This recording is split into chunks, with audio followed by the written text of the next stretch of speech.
Welcome, everyone. You are here today to see and hear from the Cuyahoga County Solid Waste District on the topic how to host reduced waste events and gatherings.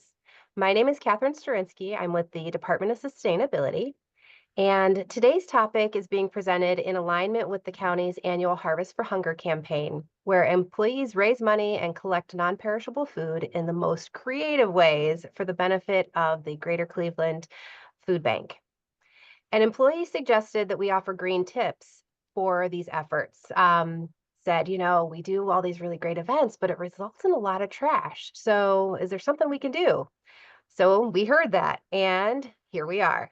But I just want to let everybody know that today's event is relevant really to everyone, anyone who hosts a party, anyone who gathers and attends parties. There are tips in today's presentation that you can also incorporate into your daily hosting activities, whether that's a birthday party, a backyard picnic, events at your church or temple, and holidays even too.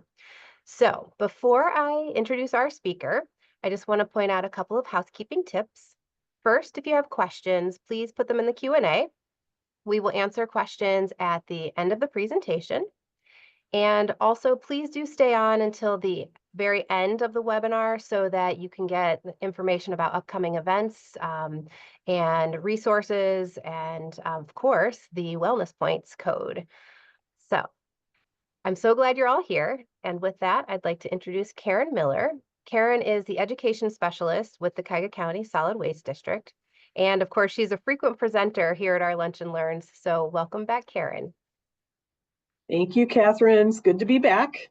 So as Catherine said, we're going to talk about this in kind of the most generic sense, but I definitely have some more specific tips, like especially for the Harvest for Hunger events that you all put on every year. So let's start out by talking about what is zero waste or reduced waste. So the term zero waste refers to the diversion of all non-hazardous waste from the landfill through reducing, reusing, recycling, composting, and upcycling.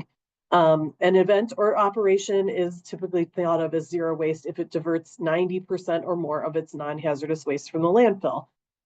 We're talking about zero and reduced waste, though. So zero waste is like the ultimate goal, but any step that you can take towards getting towards that big goal is always going to be valuable. So but this is the technical definition of zero waste. Waste reduction comes in several different forms from events. So we're talking about source reduction, so preventing the waste in the first place. Food rescue and recovery after the end of your event. Composting, if available, composting food waste as well as potential compostable food serviceware like plates and forks and knives and things like that. Reuse, so encouraging people to use reusable things as much as possible, and recycling or upcycling as well. Those all kind of work together towards our waste reduction instead of just throwing all of our stuff away in the landfill bin. Just a kind of quick overview of the waste management hierarchy. So everything that we do here at the Solid Waste District, we try to follow this hierarchy. So, and this is what you could kind of have in the back of your mind when you're planning an event. So again, source reduction and reuse. So preventing the waste to begin with is at the top, and then going down, our least preferred option for waste is treatment and disposal. Of course, so prevention, recycling and composting, energy recovery, that's a bigger topic than what you would do in an event, but this is kind of the waste hierarchy. The EPA also put out this new wasted food scale, similar idea. So preventing wasted food in the first place. So produce, buying, and serving only what is needed. So doing your best to plan your event. Knowing how many, having a good estimate of how many people are going to attend, and then estimating your food based on that attendance. And then from there, donating or upcycling the food is your next step. feeding animals or leaving food unharvested. That's more, again, on a big scale, not necessarily for an event. Composting or anaerobic digestion. And then, the last, the thing we want to avoid is sending food down the drain, landfilling it, or incinerating it. So why do we want to do a zero waste event? So there's several benefits. So there's economic benefits. It might lower your event costs through, planning properly and not overbuying materials. It creates a market for green event products and services. It does create jobs in the big scale. There's, of course, environmental benefits. It reduces waste and diverts those valuable commodities from the landfill and back into the recycling stream, reduces greenhouse gas emissions from landfills. So when we send especially organic waste like food waste to the landfill, it kind of rots in the landfill and emits methane gas. And so that is a big benefit to keeping as much out of the landfill as possible. If you're composting your waste, you're going to help create healthy soils through that composting process. Of course, there's a lot of social benefits as well. Promotes a positive image for your event, increases visibility and event turnout. If you're advertising your event this way, it might draw people to come to your event. Like, oh, I know this is going to be an environmentally friendly event. I want to, participate in that. It shows leadership in waste reduction and increases public awareness about waste reduction and zero waste. So all of these things are great benefits to doing a zero or reduced waste event. As Catherine said, any event can be a zero waste event. So we're talking about work events, conferences and symposia, if some of you put those kinds of things on, or workshops, where you've invited people in and you're providing food and snacks for people, luncheons, Harvest for Hunger fundraisers that we've talked about, home parties and picnics, or as Catherine mentioned, things at your child's school or at a sporting event or a church event. All of those kinds of things can have a reduced waste or zero waste component to them. So the first thing you want to do when you're planning is make a commitment. Decide you're going to do it. That sounds obvious, but it is important. So set a goal that is going to challenge you, but it's also going to be practical. And it's also helpful to measure your goal. So set yourself a goal. We want to reduce waste by a certain percentage. Or you could say we only want to send X amount of pounds of waste to the landfill, however you want to set that goal. It's also really important to identify a leader in your team that's planning your event, whether that's you or, if you're doing this as a group or a committee, have a leader and a team to help champion the efforts so everybody's on the same page and working together towards that goal. Again, this might look different depending on the scale of your event. So start out by thinking about what materials you need for your event. So think about your event, and especially if it's an event you've done in the past, make yourself a list of all the things that you have used during that event. So determine things that can be reusables, recyclables, compostables. If it's a big event where you're having vendors come in from the outside, like say you're planning a conference or a symposium or something, identifying vendors, choosing reusable when you can.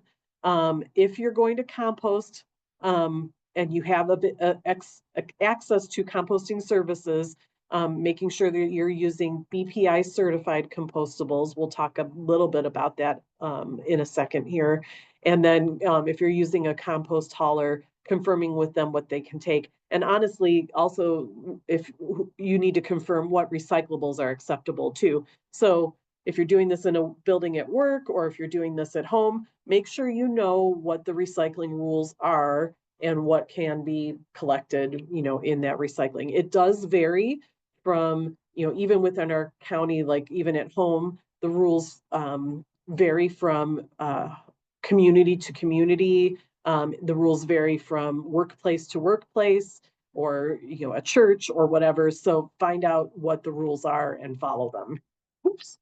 So on that note, pretty much universally in the county, we can do metal cans, aluminum and steel cans, glass bottles and jars, paper and cardboard, and plastic is the area where things get a little bit fuzzy. Um, Plastic bottles and jugs are the only universal plastic for the whole county. Depending on where you live, you may be able to do additional plastics. We can help you with that here at the Solid Waste District. I don't want to go into all the recycling rules too in depth today because that ends up taking a lot of time, but we can help you with that. It should be noted actually though that glass bottles and jars, depending on where you work, what building you're in, what your recycling contract is, or also like again, if you're doing this at a outside company like or a church or other event center, glass bottles and jars are sometimes an optional item in a contract, so it's something you do want to check on. At home, everybody can do bottles and jars, glass bottles and jars, but it's those individual, more like private contracts that where there's some variation. Compostable materials, let's talk about those very briefly. So compostable basically means it has to be made of organic materials and requires special composting conditions to break down into usable compost. And these are usually shredded first before being added to the compost pile. So I'm talking mainly about this compostable serviceware like plates, napkins, cups. There are a lot of these products out there. If you have access to composting services, whether it's at home, like you have a Rust Belt Riders membership and you're hosting a party at your house, you can use these things, but they have to be BPI certified. So BPI is a organization that certifies these materials that they will break down properly in a compost pile. So you have to be really careful with this because there's a lot of what we call greenwashing out there where companies label things compostable or biodegradable, but they're not really certified through this process. So make sure if you're using a composting service, make sure you're using BPI certified products. And here's the other key. Only use these products if they are going to be composted. So they're more expensive usually than other products out there. And if you don't compost them, they end up in the landfill. Because they're made of plant material, they actually will act like other organic matter in the landfill and they will emit methane. So not only will you have spent more money on the item, you're potentially doing more damage by purchasing those and sending them to the landfill. So really only go to that effort if you're going to actually make sure that they get composted. Other compostable material are your, fruit and veggie scraps. Again, depending if you're using a commercial composter, you can do meat and dairy and all food scraps in addition to these, plates, cups, knives, forks and knives, etc. So backyard versus commercial composting. I've done a backyard composting program for you guys before. I believe it's still on the archive. You can watch it again if you're interested. But in a backyard pile, like say you're doing a party at home, you can compost fruit and vegetable waste. No meat, no fish, no dairy can go in a backyard compost pile. But if you're doing a little party at home, you can do this. And there are even some paper products that can go in a backyard compost pile, like plain paper napkins, things that don't have a lot of inks and colors and dyes on them, and even like plain uncoated paper plates. Chinette actually is, I've put Chinette in my backyard compost pile if you don't want to use reusables. We're always going to recommend using reusables first, but if you need to use those disposables, you can compost those plain uncoated paper plates in your backyard pile. However, those other commercially compostable things like the forks and knives and things like that are not going to break down in your backyard pile. They are using grinders and they're compost piles are so large that they get so hot that they can break that other material down. So, but again, if you're doing something at home, at least you can get some of this stuff composted. Or like I said, if you subscribe to Rust Belt Riders, which is pretty much the only commercial composter in town, you can take materials to their drop off. They don't want you using their drop off if you're hosting a huge event. So this is just for like a small home event, like a birthday party or something like that, that you could go ahead and use their backyard, their drop offs if you are a subscriber. So waste stations are very important. Again, the scale of these is going to vary based on the scale of your event. You might, for a Harvest for Hunger fundraiser, you might just need 3 small bins or 2 small bins, depending on if you're going to do composting. If you're doing a bigger event, like an outdoor event or a symposium or a conference, you might need more waste stations. The most important thing with a waste station is you want to keep the recycling, compost, and landfill containers next to each other. We call it marrying the bins.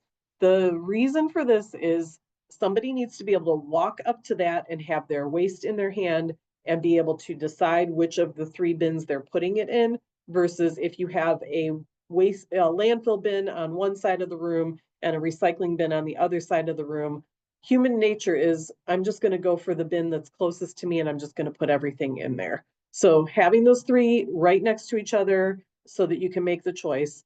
If you're having a big event, having a person standing there is very important, can help with that. If at a Harvest for Hunger event, just having it right next to your table setup, and make sure that there's somebody kind of like keeping their eye on the waste station, making sure people know what to do, maybe pulling out contamination when they see it.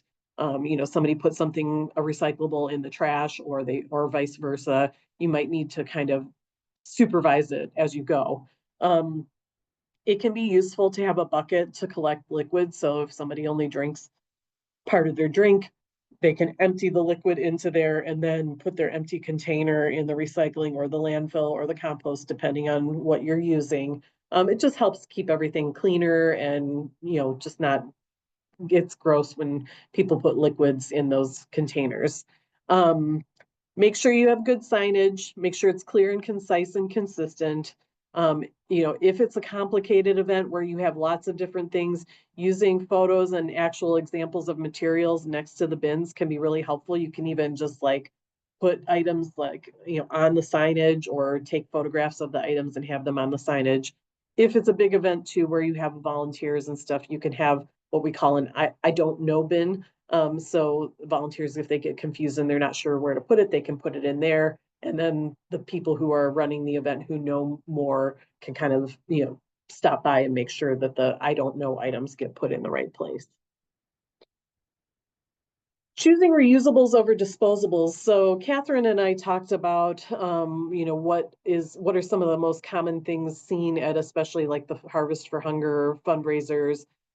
So using reusable items versus single-use disposable items is always going to be the preference. So using a reusable cloth or a vinyl tablecloth rather than those kind of thin, flimsy plastic tablecloths that you just throw away after one use. Reusable serving utensils, especially these kinds of things. If they're in the office, you can, when you advertise your event, you can say, this is a reduced waste event.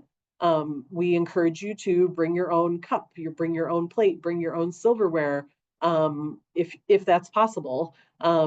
And then, people take that stuff back with them, and it's, they can wash it when they're done eating their food. Or, if composting is available, choosing compostable serviceware is another option.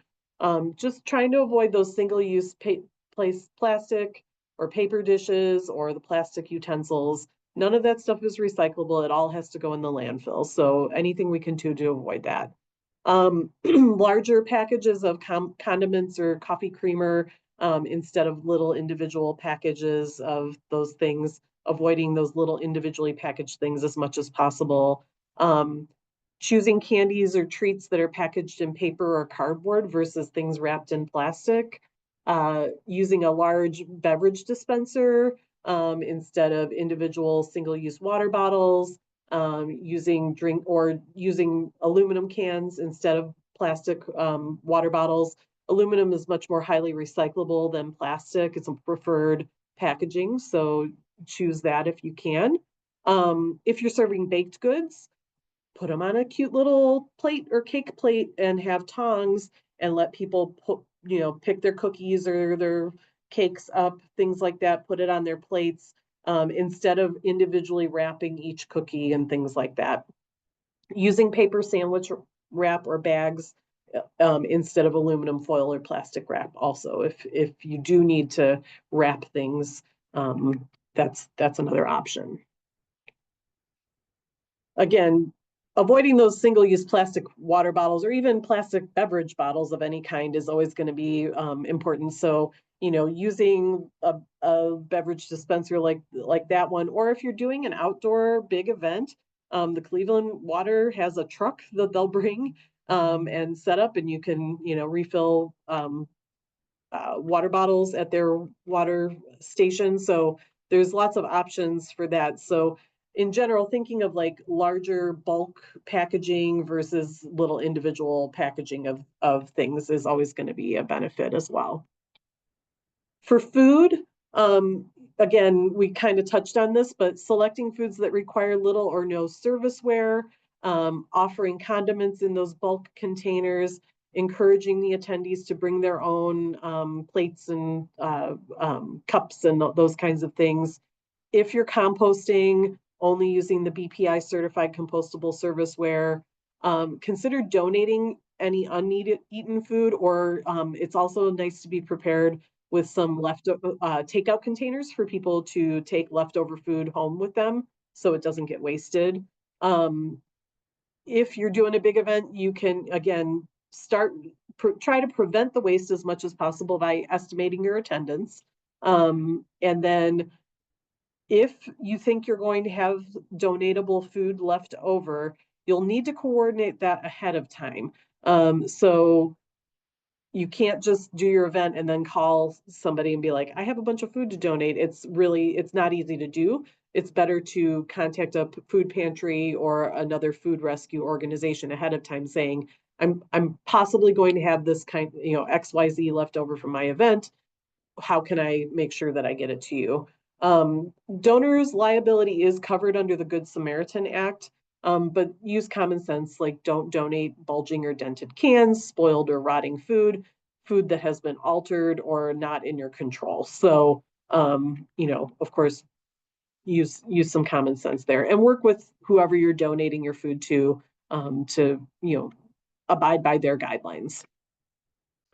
I know there's a lot of raffle baskets or even goodie bags, or like you're hosting a birthday party and you want to give everybody a little party favor bag or something like that. So just thinking about that stuff as well. We all have a lot of junk in our lives. And so trying to think about the packaging as well as the gifts that you're giving. So using a useful and recyclable container or basket.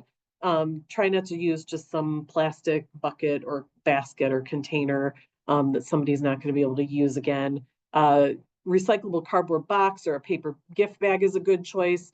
Don't wrap the basket in that plastic cellophane stuff, like the bottom right-hand picture. If you're going to use like filler in your basket, there's shredded paper that you can use that's decorative instead of like that Easter grass plastic type stuff. And then, choosing practical items as a gift versus a bunch of like plastic trinkets and knickknacks and junk that people are just going to kind of take home and end up throwing away. So try to gives people something that's actually useful and not creating more garbage or waste. Decorations too. So thinking about your decorations, plastic and single-use decorations should be avoided. Opting for reusable decorations or decorations that are made from recycled or natural materials. If it's a big event, avoiding things like balloon releases, confetti, glitter, those sky lanterns, all of those things are creating pollution and waste. if you're doing a big event, to try other alternatives like, big bubbles or tree planting or other things that could keep your event memorable without creating more waste. Communicating your event to people ahead of time, try to use electronic invitations instead of paper.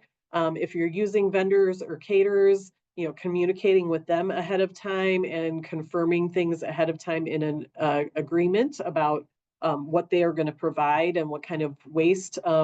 I did some volunteering at an event where a lot of food was donated, and for example, ice cream was donated by a local ice cream company, and we were trying to be zero waste, and the ice cream company provided a bunch of plastic cups for the ice cream to be served into. We already had compostable things and we didn't want the plastic cups and spoons.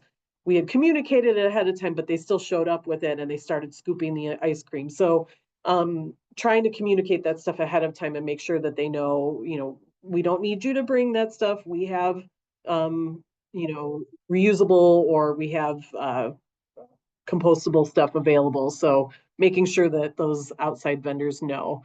A lot of times there's a communication breakdown. Update your event marketing materials to highlight that it's a zero or reduced waste event. And then, including reminders throughout any planning and also the day of the event. So having some signage on site that says, hey, this is a zero waste event. Here's what to do with your waste when you're done with it. A signage on those waste stations helps, all of that stuff. For a bigger event, on the day of the event, making sure you've got extra bin liners, waste station gloves, if you've got volunteers that are working the waste stations, identifying a location where you're going to collect your full bags and bins. We encourage you to measure and record the amounts of things collected, and making event announcements throughout the event. Making sure for your event setup, again, big events are different than small events, but for a very small event, maybe you only need one waste station. For a big event, you might need multiple waste stations. So planning out your event, making sure you've got space set up for the waste stations so that they're convenient and in a good spot, that makes sense for people to get rid of their waste during the event. We do encourage you to measure as much as possible when you can. Measure, just weigh the amount of things you're composting, recycling, and weigh the amount of waste that's going to the landfill. Pay attention to contamination. Record and document your event so that it'll help you plan ahead for next year's event as much as possible. Always celebrate at the end. So compare your actual results to the goals that you set, communicate to everybody who was involved the accomplishments of the event, identify the areas where you can learn, and for next time, make sure you congratulate yourselves on making an impact, and sharing those results with everybody. Following up after your event, identify what worked and what didn't. What can we do to build off of our success for the next time? What are the areas of improvement? And again, taking notes and photos is really helpful, especially when you only do an event like once a year, and then it's like the next year rolls around and you're like, I don't even remember what we did. I don't remember what the waste station looked like. I don't remember where we put things. Taking those photos is so great, because then you can go back and be like, oh, right, that's where we put things, and here's what made sense. If you're doing a really big outdoor event, or especially outdoor events or big indoor events too, like a symposium or a conference or something like that, just know that unplanned waste is certain. People are going to bring things in, like I mentioned, the ice cream, for example. Communication is critical.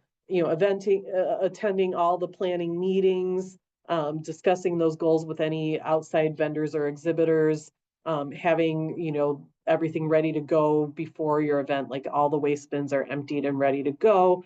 Knowing who your waste hauler is and making sure you have enough volunteers are key things. We have a lot of resources on this. So on our website, cuyahogarecycles.org, we also work closely with Sustainable Cleveland on this. There's a zero waste Northeast Ohio working group that works on this kinds of things.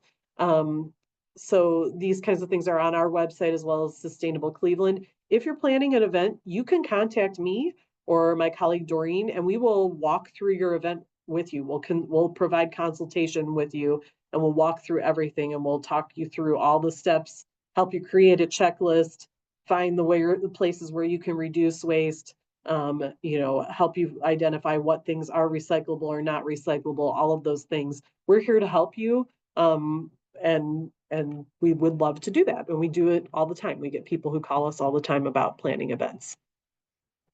And I'll just leave you with this quote from Gary Liss. He's kind of one of the big national leaders in zero waste, and his quote is, "If you're not for zero waste, how much waste are you for?" Which I think is a nice little way to end the conversation. And I'm happy to take some questions. Thanks, Carin. Okay, so first, this is a big question, extending beyond events, but what is being done to reduce landfills? Can trash be burned or repurposed to reduce landfills? So in Ohio, there's a law that waste cannot be incinerated here.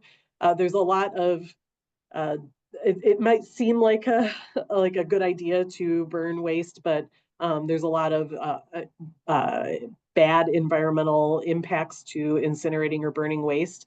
So what we do to reduce, our whole goal is diverting waste from the landfill through waste reduction first. So reduce, reuse, recycle, those words are in that order for a reason. So waste reduction first, reuse, and then recycling and composting, keeping as much waste out of the landfill as possible. There is some waste that there is nowhere else for it to go.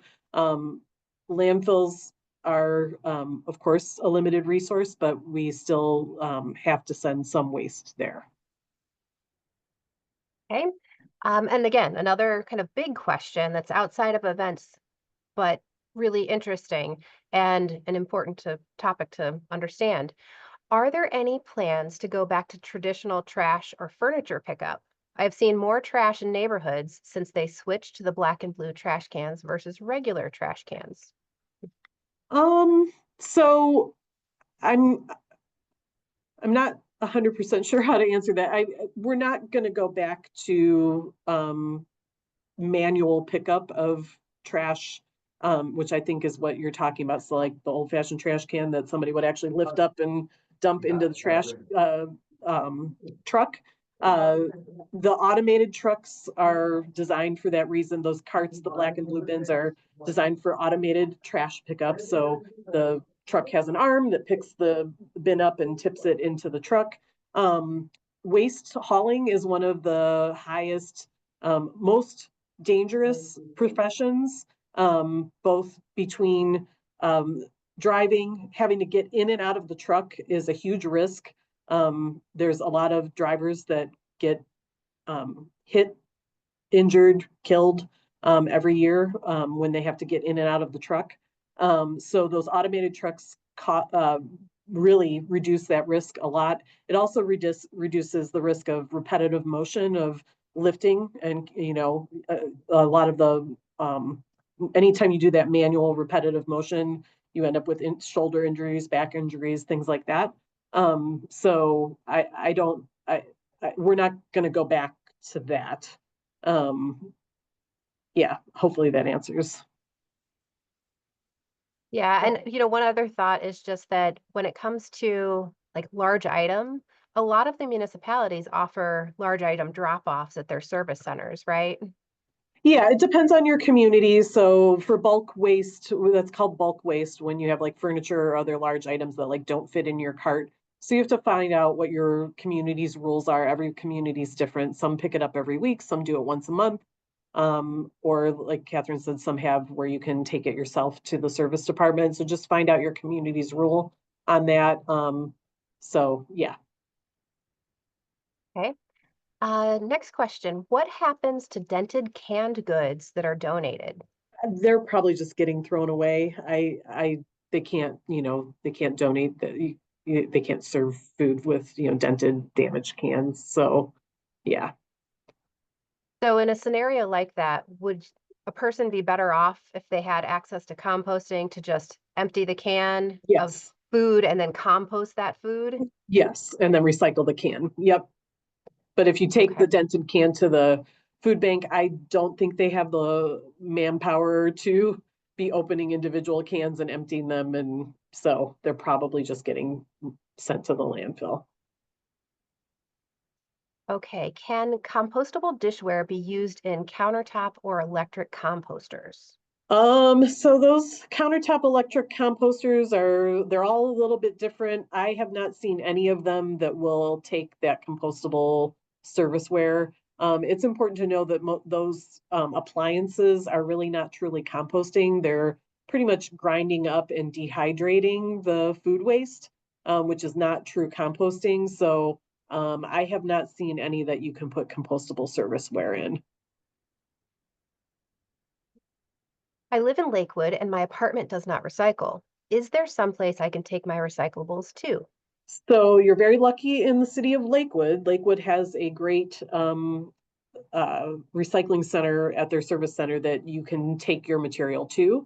I can't remember the location off the top of my head, but look on your city's website. Or if you need to call, you can call me and I can give you the location when I can get a chance to look it up for you. But you have a great facility there, and they even take additional things that don't typically fit in the curbside recycling, like they'll take all scrap metal, they'll take other things like that. So computers, electronics, things like that. They have a great system there. Not every community has that. You have to look and see what your community offers. Many communities have drop-offs, but many of them don't. So if you call us, I can help you find, what you have in your community. Okay. And someone asked if the links that you provided and the resources would be sent to everyone, and the answer is yes, Perfect. absolutely. I will get that out typically in a few days next week with the recording from this presentation. And the other thing is I just always encourage people to go to the Solid Waste District's website because there is so much good information there. And you can also click on a box at the top that searches, what do I do with? So if you have an object that you don't know what to do with it, type it in there and resources pop up. It's magic. Yep. So check that out, and I'll definitely get that to everyone who is registered for this webinar. Okay. I love we have a suggestion that gifting people memories is a really nice thing to do. So thank you for that. Yes. Um, Yeah, activities and things like that are always a great gift, like, uh, gift certificates or memberships to museums or a baseball game or anything like that. An activity is always great because it's not stuff. yeah. And Even food is also great. I was just going to say, even food, when you're giving away gifts, even like for the raffle prizes and things, like food is always something that if they don't like it, they can give it to somebody else who does, and then disappears into bellies. That's Yep. good. Okay, so next question. This is specific to the city of Cleveland, but Cleveland's bulk pickup has been decreased, and residents tend to leave bulk pickup for several weeks and sometimes months. Have there been any discussion to decrease this issue? Yeah, so City of Cleveland does their bulk pickup once a month, and it's limited to 4 items per month. And the good thing is City of Cleveland also allows residents to take large amounts of waste, say they're doing a clean out or something like that, to the Ridge Road transfer station. They can do it up to 4 times per year for no charge. Um, of course, that requires the person to be able to transport the material there, but it is a service that's available. Um, as far as I know, I don't work for the city of Cleveland. I mean, we work closely with them. I don't know what their plans are, but that is something that we also work on is illegal dumping. So when people leave waste out, for long periods of time, or somebody dumps waste in a place where they're not supposed to. So that is another issue that we work on. It is kind of like a constant battle though. So if it's a concern, if you're a City of Cleveland resident, I would encourage you to contact your council person and let them know that it's an issue in your area and give specific examples, take photographs, let people know that it's happening. If if enough people speak up, more action will be taken. Okay, this is another big question. Many other countries use more seamless recycling procedures for cleaner environments. Have you heard of any talks or practices that the US plans to do or would like to incorporate? So we, actually we're very lucky here with the systems that we have, compared to even other places in our own state and in our own country. So we're very lucky in Cuyahoga County to have the curbside pickup of waste and recycling. There are many places in our state where you have to haul your own waste and recycling. Some places that there's not even a recycling drop off. So I I know every country has different infrastructure issues. So I don't know that of anything. I mean, if you had a specific example of something, I could potentially address it. But I do think we're more advanced than a lot of other areas. Of course, there's always room for improvement, though. Yeah, I think there's also some more unique solutions that are both here in the United States as well as elsewhere.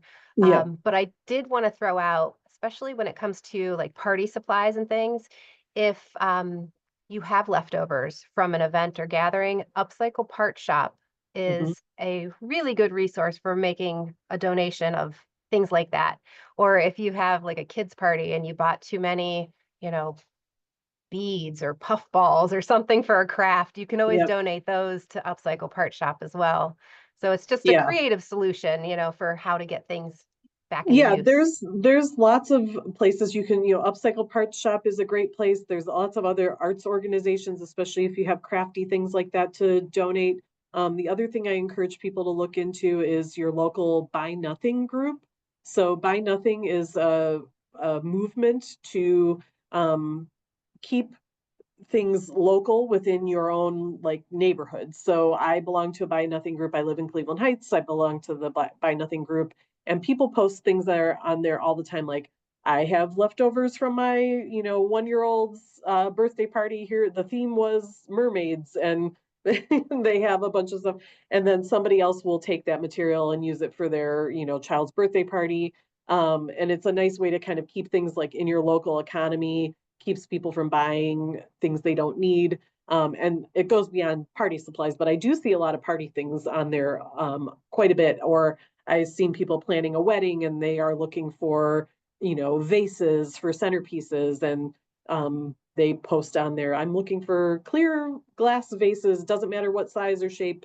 And then a bunch of people will respond and say, I have 3, I have 4, I have 1. And then the person goes around and collects things from their neighborhood. So um, uh, for the website for the Buy Nothing group, it's on Facebook. They have an app that is separate. I have not tried using the app, so my group is on Facebook.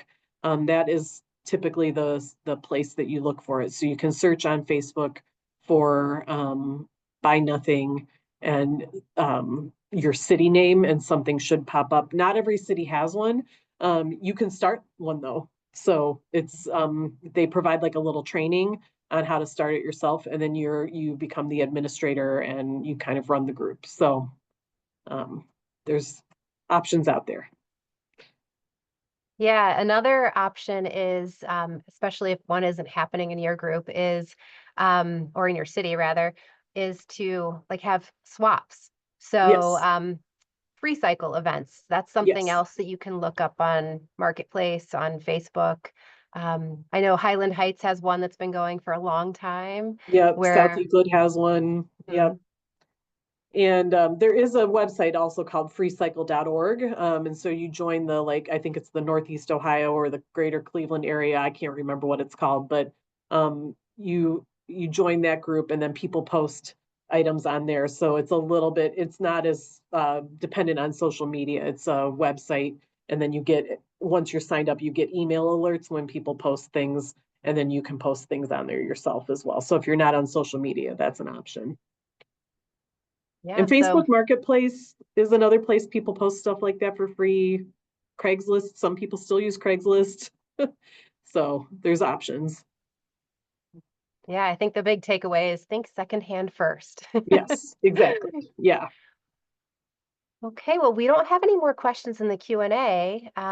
So I am going to just thank you very much, Carin, for this great presentation. The Solid Waste District is also kind enough to put together a one-pager for our employees who are doing Harvest for Hunger fundraisers.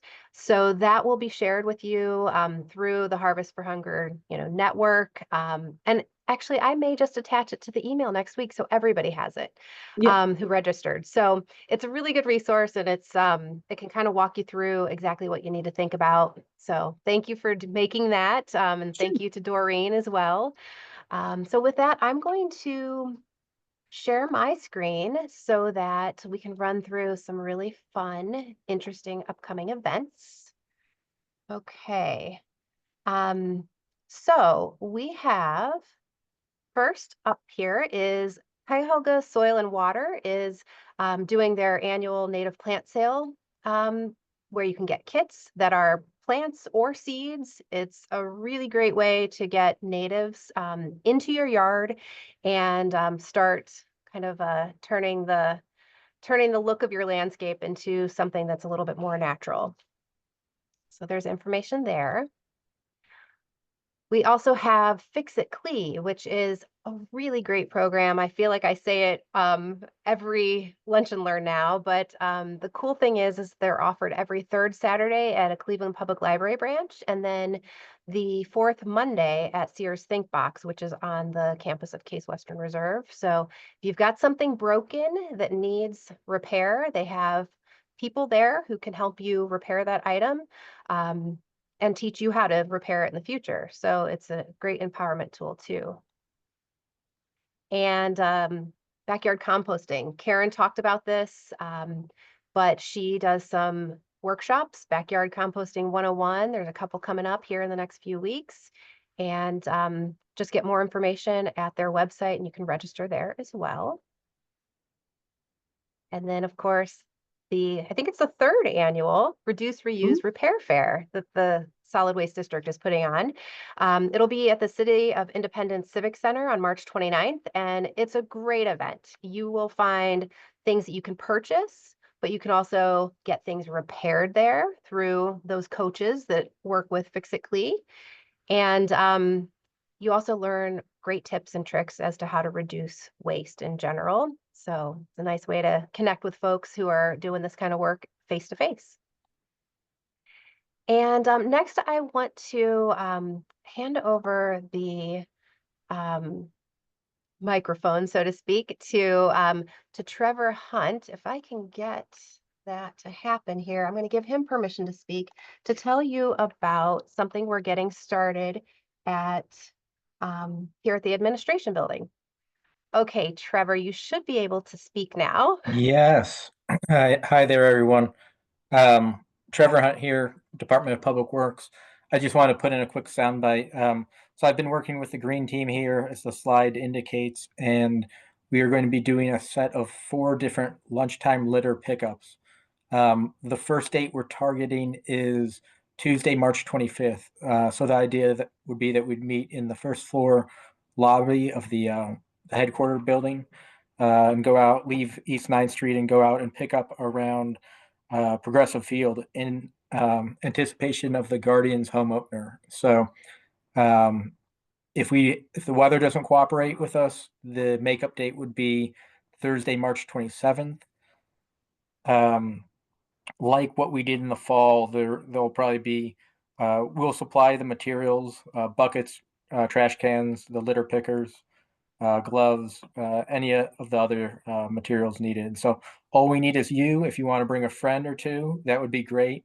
We'll meet in the lobby a few minutes before, and yeah, make use of our hour lunch going out. We haven't confirmed wellness points yet, but we're in the midst of doing that. So we're hopeful that we'll have that to offer for you as well.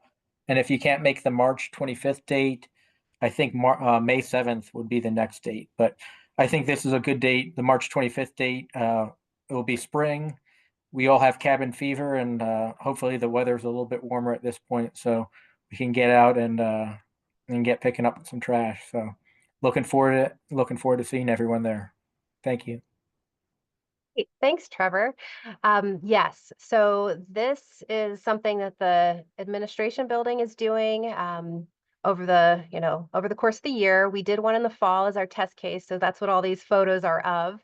And it was great. It was a beautiful day. It was actually fun, and I think it also creates an opportunity for people to just get a hands-on experience of like, wow, there is a lot of stuff that gets kind of like lost in the environment, throw away things that maybe I could replace with something reusable.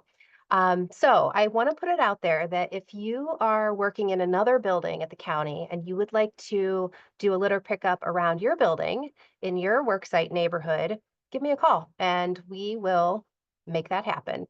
We actually do this in partnership with the Solid Waste District because they offer the cleanup kit. So all the picker-uppers and trash bags and stuff comes from the solid waste district. So great partner, and we'd love to be able to do more of these. And it's, you get some steps in too, in addition to getting the points, which leads to more points. Okay, and next we have just a quick note about our next lunch and learn, and I apologize, but today I don't have a date for you. Normally it's the last Friday of the month, but this coming month is March, and that is spring break for just about everybody, it seems like. So we are going to hear about the county solar co-op program probably in early April, but I will make sure all of you get the information so that you can register for that and sign up. And then I also want to encourage you to save the date for River Sweep, which is a big cleanup that the county does. We go to Tremont, Clark Field. I think this will be the third year, actually maybe fourth year that we've done this as a big Cuyahoga County team. So we show up at 9 a.m. and spread out across the park and pick up lots of trash and other interesting things like this giant tire that these kids found. So it's a really great time doing something good for the planet and, getting to know coworkers maybe that you don't normally see, but you can also invite friends and family too. So it's a great way to engage your family in what you've been learning about at these lunch and learns. So with that, I have wellness points for you. And it's just a great way for you to tie all of this together. So be sure to redeem your points and we'll be on our way to getting that great reward next year. So thank you all of you for attending, and thank you, Carin. As always, you do an amazing job with these presentations and we really appreciate it. Thanks, everybody.